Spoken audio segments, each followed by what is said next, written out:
Welcome back to another edition of the Good Eye Podcast. My name's Jay Smack, and here we have conversations with people doing good things, doing interesting things, people curious about the nature of existence and how to make it a little bit better, really.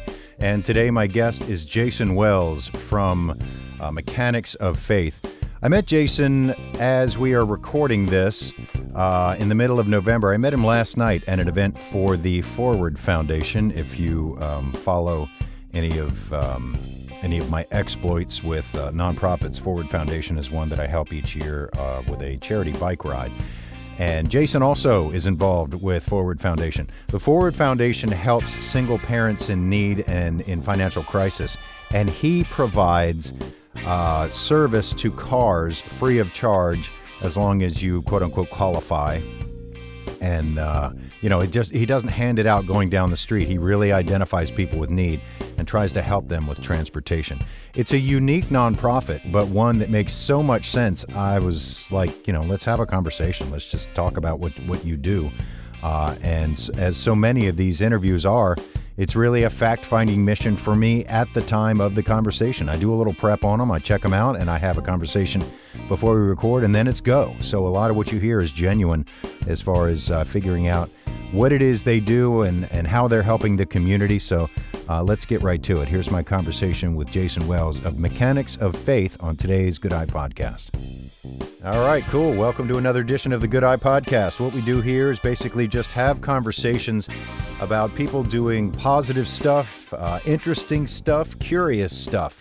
Basically just stuff that is meant to at least help the world be a better place, be a little bit more interesting, all while being authentic and walking in our purpose. And today, my guest is Jason Wells of Mechanics of Faith. And I say, Jason, that you're from Mechanics of Faith, but you're doing a whole lot of stuff.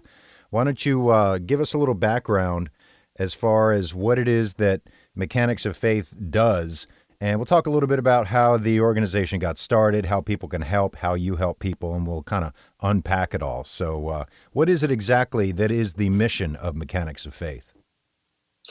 Yeah, well, and exactly like you just said, right? It's a lot to unpack.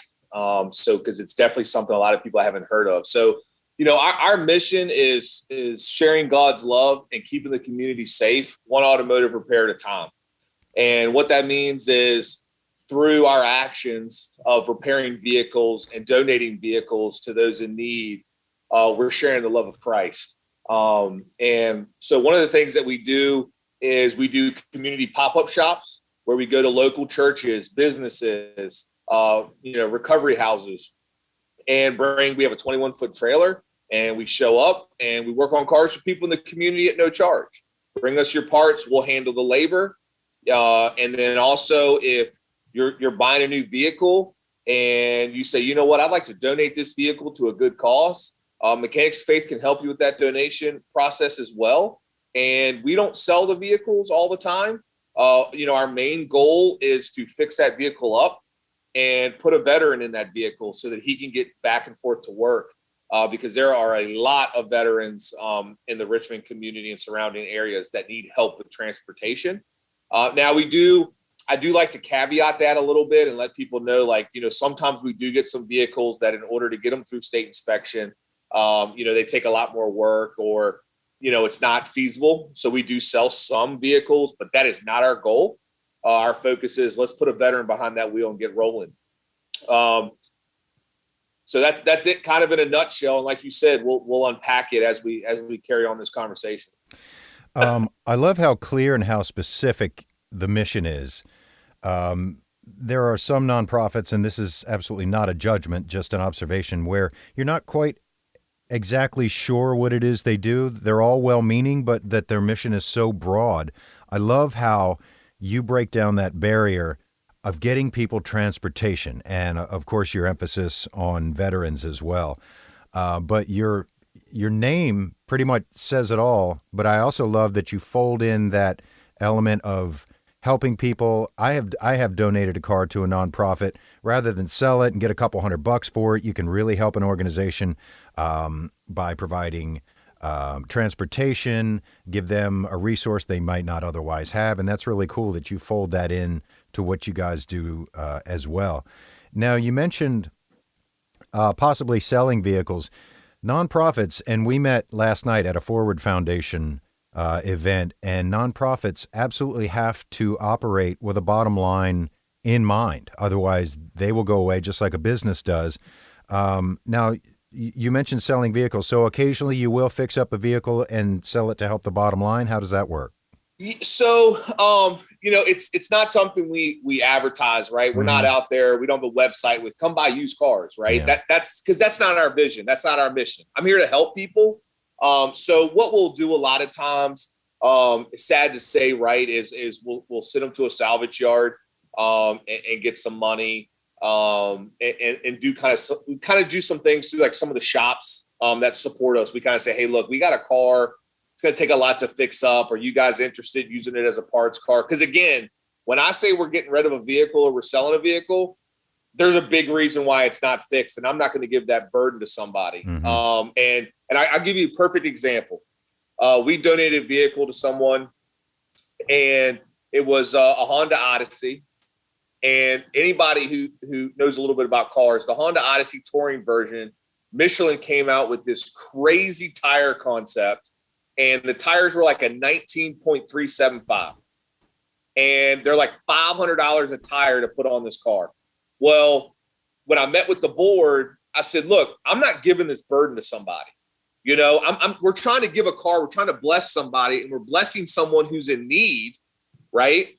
Well, blessing someone who's in need doesn't mean go give them another problem. Right. Right. So what we did was we actually upgraded the wheels and tires on the vehicle. So now she could go get used tires for $50 or whatever down the road, right? 6 months, a year from now, hopefully longer, right? Depending on how much she drives. So that's what I mean by when we have vehicles that just transmissions having problems, maybe someone wanted to donate an old Lexus to us, right? Well, those are great vehicles, but in the same regards, I'm not going to give a vehicle to someone that's going to cause them financial burdens down the road. That completely negates my mission of I'm here to help. Yeah. It's almost like, hey, I'm here to help and give you a headache. like Jim, the comedian Jim Gaffigan says, do you know what it's like having, I think he said triplets or something. It's like, imagine having two babies and you're drowning and someone hands you a baby. Absolutely. Like you need a car. Somebody gives you a car and says it's going to need a full tune-up and a new transmission. Exactly. And we don't want that. I mean, we've, some of the veteran cars we've given, I'm a transparent guy. When you and I talked last night, I was very clear on some things. We gave a vehicle to a veteran. He drove it around and started to have a little bit of issues with it and called us up, and we took care of it and got it fixed. We're not perfect, and nothing in the world's perfect. So, I definitely want to make sure people are aware we do the best that we can, but we also know our limits. Same thing. I had a gentleman come to us for an automotive repair, brought me the parts. We get, maybe 20 minutes into it. We're reviewing everything. We're going over everything and looking at the parts and pieces. And we just said, look, we can't do this safely, and we can't do this to make sure you're safe. Here's what I recommend. So we actually sent him some other parts that he needs in order to be able to complete the job successfully, and in a safe manner. And he said, man, I really appreciate your honesty, right? Like somebody might have actually just said, you know what? Yeah, we'll just put this together for you. That's not what we do. I tell my volunteers that we're slowly getting more volunteers involved. I say, look, guys, if all you know how to do is put a light bulb in a car and an air filter, then that's all you're going to do. And you can oversee, you can watch over my shoulders or one of another technician that has years of experience. But, the whole purpose is keeping people safe, period. That's the end result, right? Man, absolutely. And the whole mission, I keep coming back to the whole mission. I love how specific it is and how practical it is. Transportation is one of those things you don't think about it until you don't have it. And it's so important, and it affects your whole entire life. You mentioned during your last comment a couple things, specifically parts and also volunteers. So under that umbrella of how can people help? How can they donate? Obviously, you do. I imagine you do corporate sponsorships and take donations, but can people donate parts? And what's the story on volunteerism or helping you guys out? Yeah, so I kind of steer people away from donating parts, and I want to explain why, right? Because I'm like you guys, or most of the people probably listening. I want to give something tangible to you to help you. But the problem we run into as a nonprofit that we're supporting those in the community. I mean, I worked on an '88 Oldsmobile. Okay, you can donate all the parts you want to. You're probably not going to give me anything that's going to fix that car. It's too old. Right. Right. I mean, so, the biggest thing that I don't want someone to do is donate something and then it sits in our trailer, right? And we never use it. And because seriously, I have a CV axle that someone donated for a vehicle. It's been in my trailer for like a year and a half. Well, I'm not going to put that CV axle on a car now because it's been sitting too long. The gears, I'm not doing that. I'm going to go get a new one. So now it's just a paperweight we keep in the trailer. And I don't want somebody to feel like they've given something and like a wow factor, right? And then they find out later, they come visit us 6 months later and we haven't used what they've given us, right? That would make me feel horrible. So I tell folks, if you want to give and you don't want to give a cash donation, again, we are 501c3, so everything is a tax deduction. But if you want to give something, I mean, gas cards, I mean, we tow a 21-foot trailer, Mm-hmm. We drive a truck. So, I mean, gas is always a beautiful thing, especially nowadays, with the rise of inflation, stuff like that, or AutoZone's gift cards, right? So things like that could allow us to go get what we need to function is awesome. So those are things that would help us if somebody said, you know what, I'm not giving you any money. I want to give you something tangible. I want to know it's going to a good cause because I completely understand the whole where's my money going concept, right? That's a great idea about the gas card and the AutoZone card and stuff like that. Sometimes the most obvious things are the things you don't think of. So I'm glad you mentioned that. Yep. Aside from just a straight up cash donation. Now, first of all, how did it get started? How did the organization get started? Was this your idea? And how much time per week or per month do you dedicate to it? Because it does seem like a big job. I don't want to talk about how much time because I might cry, but I might. No, A lot. This, like I tell everybody, and like I told you last night when we met at the networking event, there's a fine line between I'm doing this, and or I wouldn't say, I wouldn't even say a fine line, but a precise line between, hey, I'm going to go start this business, or I'm going to go start this nonprofit. I didn't say I'm going to go start this. I was called to do this. And I truly believe that. So about 10 years ago, I started this just for fun. I mean, I've got a little lowrider I've built, I've always loved working on cars, but that's not my background. My background is engineering and design, 3-dimensional, augmented reality. Like that's what I've done for 17 years. And cars have been kind of this thing that my family members, would bring their cars to me, my friends, I'm always working on cars, but I just never turned it into anything. And so with that being said, I started it about 10 years ago just for fun. And people would bring cars to me, hey, do my oil change, do my brakes. And they'd always be like, what do I owe you? And it was always just that mindset of, look, pay me what you can afford. If you can afford to pay me $100, pay me $100. If you can afford to buy me a cup of coffee and a donut on your way over here to do your oil change, do that. I don't care, right? Because I wasn't in it for the money.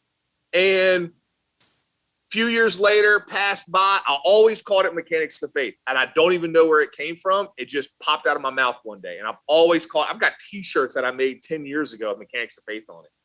And so finally I met up with a young lady. I was working on her car, ended up meeting her brother, and he had a passion for cars and I had the vision, and we just put 2 and 2 together. Now, since then, we've lost him to cancer. It is just me now. I have a board, but it is just me working on the cars. I have connected with another technician that truthfully, I believe was sent to me by Christ, because he was talking about the vision that I haven't even told anybody about yet for like the next 5 or 10 years, right? So, which is really exciting. So I'm hoping he's going to start helping and get a little bit more involved and start helping to work on cars. Because like I tell folks too, and I told you guys this last night, everybody always says, how can we get involved and help? And I tell everybody, I got more customers than I know what to do with. Customers aren't my problem. Financial stability to help those customers is my problem, right? Because if you are on SNAP, so if you're on food stamps, right, you already qualify as somebody who is struggling. And I don't mean that offensively, right? It is what it is, right? You're someone who needs some help. You come to me with documentation, with your food stamps card, driver's license, your car's legally registered, all that jazz, right? We'll pay for your parts and everything. So you can get your car, you can get your oil change, you can get your brakes done, right? You can get some other things done on your car. Again, I'm not swapping motors or anything like that, but you can get all that done at no cost to you, so that when you wake up tomorrow morning, you can have food on your table, you can hug your kids, you can hopefully, maybe take them to do something fun and not have to worry about the financial burden of a $400 brake job. And you're safe. Yeah, and that's the biggest thing, being safe, dependable, and like we said earlier, there's no way around the fact that transportation, I mean, there's so much sprawl now. We're not really a vertical society anymore. We're sprawling, and it makes it so much more difficult for people who are challenged in that way to get around and utilize the resources that are there for them, whether it's, community resources or employment or childcare and things like that. Yeah. I mean, look at it like this. Imagine if the folks that are listening to this, think about it for a second. Where do you work? Right? My day job currently, the goal is to grow this ministry large enough to where this is every day for me. But my current day job is 45 minutes from my house. Could you imagine if I had to take a city bus there or walk? Yeah. Think about that, So, like we helped a couple with a car that was walking 5 miles to the grocery store. Yeah, you mentioned that last night, and I wanted to get to a point where I was going to ask you to tell a story. Why don't we go ahead and jump to that now? Is there a story that jumps to mind when you think kind of epitomizes what Mechanics of Faith does, or something that warmed your heart the most? Is there one you go to Is illustrate? there one? Yeah. Well, I'm sure there's I got many. a couple. Yeah. One of them that really sticks out and just it breaks my heart really is a couple and there's a video of them on my YouTube and my Facebook, our Facebook, of them talking with them a little bit. But their car broke down, and they tried to have a friend of theirs come out and help fix it that knew a little bit about cars. And then basically what had happened is they kind of depleted their funds, right? Typical family living paycheck to paycheck they got 3 or 4 kids. Can't remember off the top of my head. 4 kids, because one's a little bit older. And they were trying. They were truly trying to fix the car the best they knew how. They had mobile mechanics come, right? Again, friends, not certified mechanics. And so they just couldn't get it done. And we came in, and they reached out on Facebook for desperation, basically, for food. They were like, we're out of money. We need food. I can't get to work. Well, when I go out to see them, and I'm dead. I wish the people on the radio could see my face expression right now. I'm serious. Little over 2 miles off the paved road. Okay. I literally called them while I was driving down the driveway and was like, am I in the right place, or I'm going to like a hunting ground? And it's actually a neighborhood back up in the woods, real nice area. And so do you think a school bus comes down that dirt road? Absolutely not. So the kids were waking up at 5 o'clock in the morning, walking the dirt road in the woods, 2 miles to catch the bus. And then they were walking 5 miles to go to the grocery store, and they couldn't work, right? Because they were so far out, there was no public transportation to get them there. So this went on for about 2 weeks. We had to order some parts because their car is older, so I couldn't just go to AutoZone and buy it. It was an older vehicle, but we were able to get it fixed up and get them squared away. It passed inspection for them. So, because they were driving around on a dead inspection, just because they were like, we couldn't get it fixed beforehand. And then it broke down completely. It wouldn't even start. So we got everything fixed. Not to go into technical terms, right? But it was like cold packs, some ignition issues. We even changed the oil just to make sure it was safe. Some of the spark plugs were just corroded and falling apart. So we got them all squared away, and the dad was able to get back to work. So he's working again and things like that. And, one of the other things that kind of I was excited about was that he actually told his boss that we were helping him, showed him my business card and was like, look, Mechanics of Faith is helping us. They're here. Please hold my job for me. And their manager where they were working said, well, we understand your issue. Your job's here when you're ready. I don't know if it was because I don't think it was because it was Mechanics of Faith, but I think that might've helped. Right. And that really got me excited, that somebody was like, wow, I'm glad to see you're getting help. We'll hold your job for you. Yeah. And that he's making, the Herculean effort to, excuse the term, but it's just people work so hard at just keeping stuff together. It takes people like you to step in and help bridge those connections, between what they're trying to do and what they can actually do and just carve out a life. You mentioned earlier, of course, the trailer you've mentioned a couple times. I'm curious, do you do fundraising events or anything like that? And also, do you partner? I know you mentioned the McShin Foundation. Do you partner with other nonprofits when it comes to reaching people or helping or fundraising and stuff? I would love to. It's. I think some people still struggle with wait a second, you're doing free automotive work?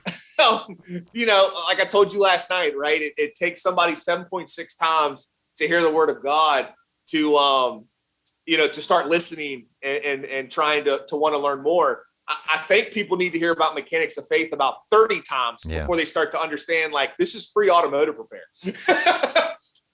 And that's one of my struggles. So you're right. I will partner with anybody, right? I don't care who you are. I will partner with nonprofit organizations. I will partner with businesses that say, maybe it's an automotive shop that's closed on Saturday. This is Jason. Could you come in and use my parking lot? I'll let you use one of my bays to help people. I'll partner with anybody. I think the struggle is with Mechanics of Faith is, you, Todd, and the other young lady that was sitting with us, right? And we're kind of dumbfounded when it was, no, we're a nonprofit that fixes cars. Huh? What do you mean? Oh, you donate cars. And then I have to kind of step back and say, no, guys, I donate cars to veterans, but I also fix cars for people that need help. You know what I mean? People, everybody gravitates to the veteran donation because they've seen it before. No one really gravitates to you're doing oil changes, brake jobs, air filters, batteries, lights. Like, okay, I don't get it. It almost seems too good to be true. It's like, that makes so much sense. Like I was saying in the beginning, the mission seems so clear, maybe not initially, but after you understand what it is exactly that you do, it's like, why hasn't this been done many times over already? It's funny you bring that up. I've talked to quite a few, and the Ford Foundation is one, right? Andrea, who we work with their single moms and now dads. She brought up a good point. She knows of organizations that have tried it, but again, it's manual labor, right? I'm out there. I did 11 cars one day, oil changes, brakes, diagnostics. Like you brought up the 21-foot trailer. Well, the trailer's got a tire machine in it, full-blown cabinets of tools. It is a shop on wheels. If I could pull a car in there and put it on a lift, it'd be a shop bay that you see at every automotive shop you walk into. That's how much we have in this trailer. And I think once people see the trailer, that really is like whoa, okay, I get what's going on here now. And that's, we're hoping in 2022 to partner with more businesses. I would love to, to have a business that says we're closed on Saturday. We want to sponsor you. We want you to come park in our parking lot one Saturday a month, help the community. And you know what? We're going to do coffee and donuts, in the morning, to feed the people while they hang out and wait for their cars to be done. And that's another good point, kind of leading into, people always ask me, well, what do I do while I'm standing around? You can fellowship, because you go to an automotive shop, you get to sit, you're sitting in the lobby, you're watching TV, right? I'm going to tell you something. I would invite anybody, because we do a pop-up shop at Hanover Friends Church the third Saturday of every month. Now, holiday season right now, we're not doing it. Check out our website. It has more dates. But I would encourage anybody to just come hang out and see what we do. It is amazing to me I had 5 customers at once.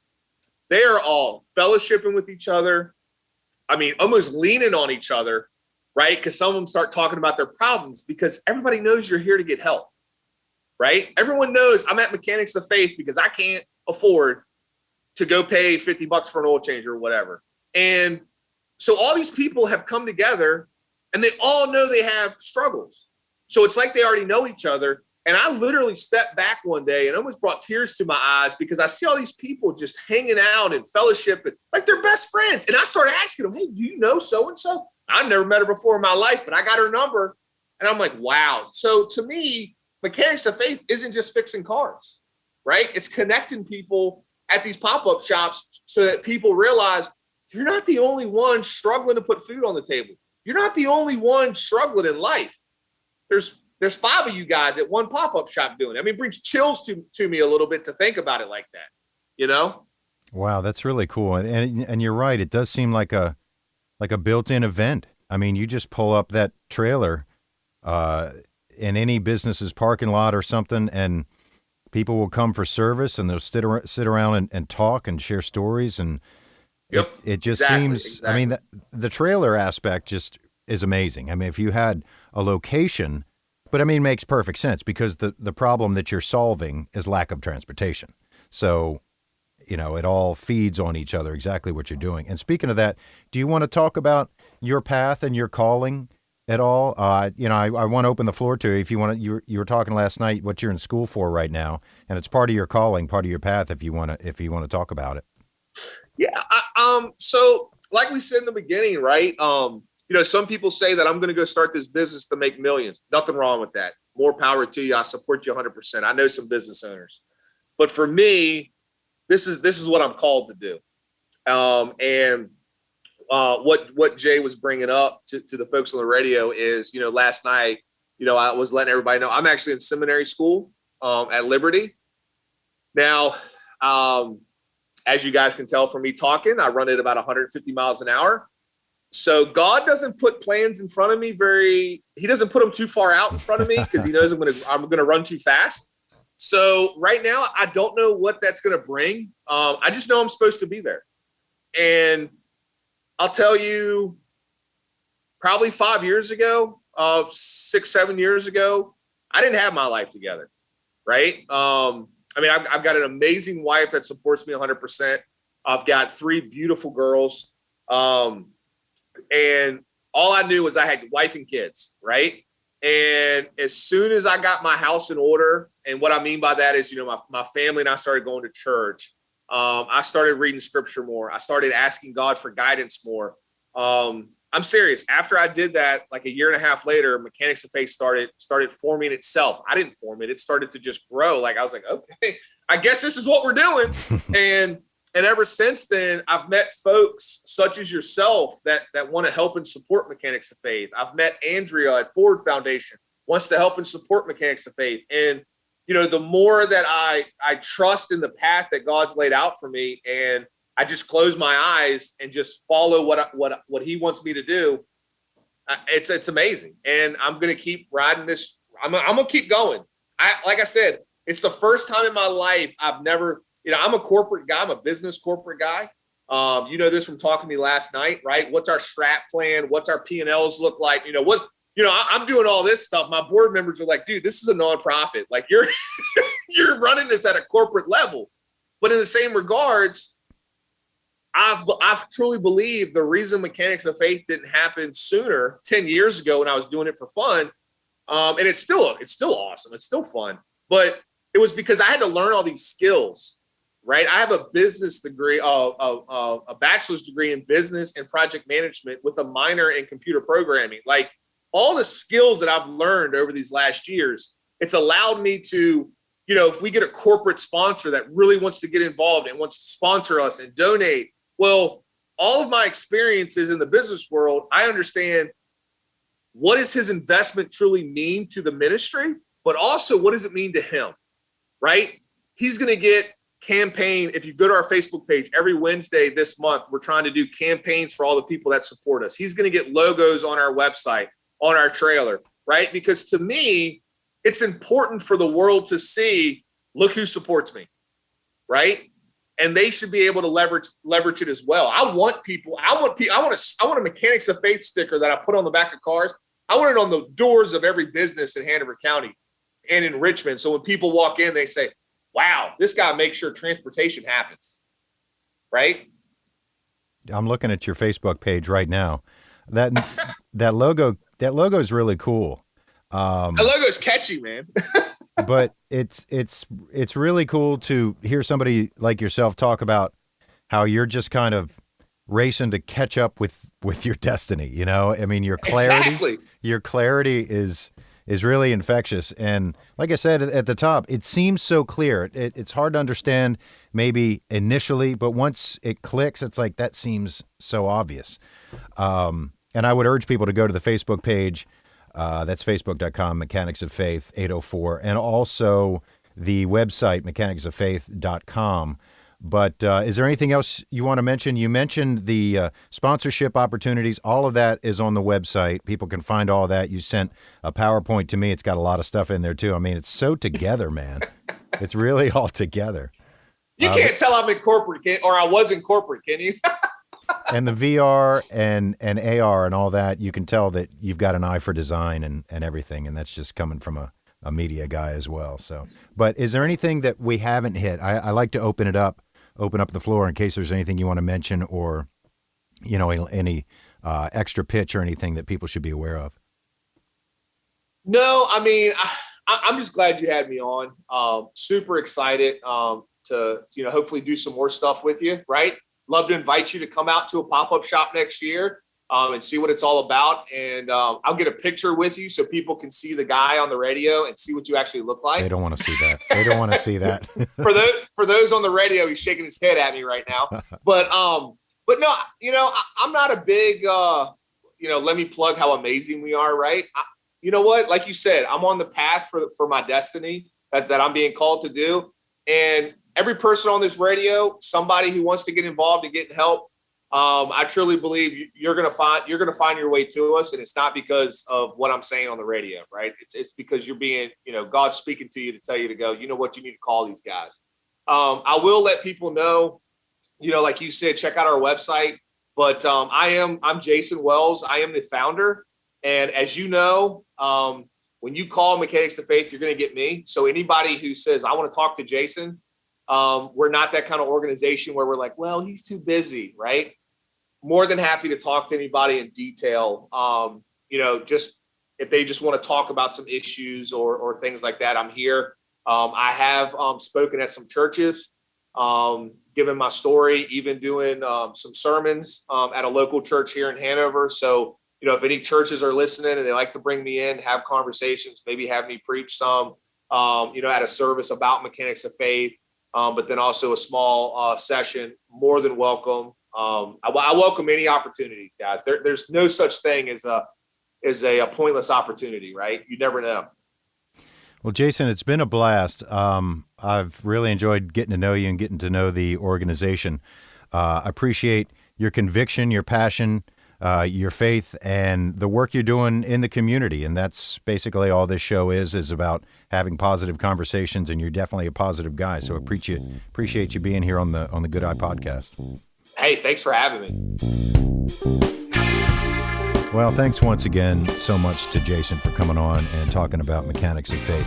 As I mentioned there at the end, you can find them online at mechanicsoffaith.com. If you have a business, especially one with a physical location, and would like to have Mechanics of Faith come out and set up and help people out and have an event of fellowship and meeting and collaboration, then get in touch with them. You can contact me as well. It's jay@jsmack.com directly, or goodeyepodcast@gmail.com. But that's what this show does. It's not fancy. It's just conversations with good people. So thanks to Jason for his time, attention, and intention. And thank you as well for your time, attention, and intention. If you have any questions, use the aforementioned email addresses. You can find the show all over the various podcast platforms, including Spotify and Apple Podcasts and Amazon and just about anywhere else you get podcasts. So thank you once again, and we'll see you back here real soon. Sooner than last time, I hope, on another edition of the Good Eye Podcast.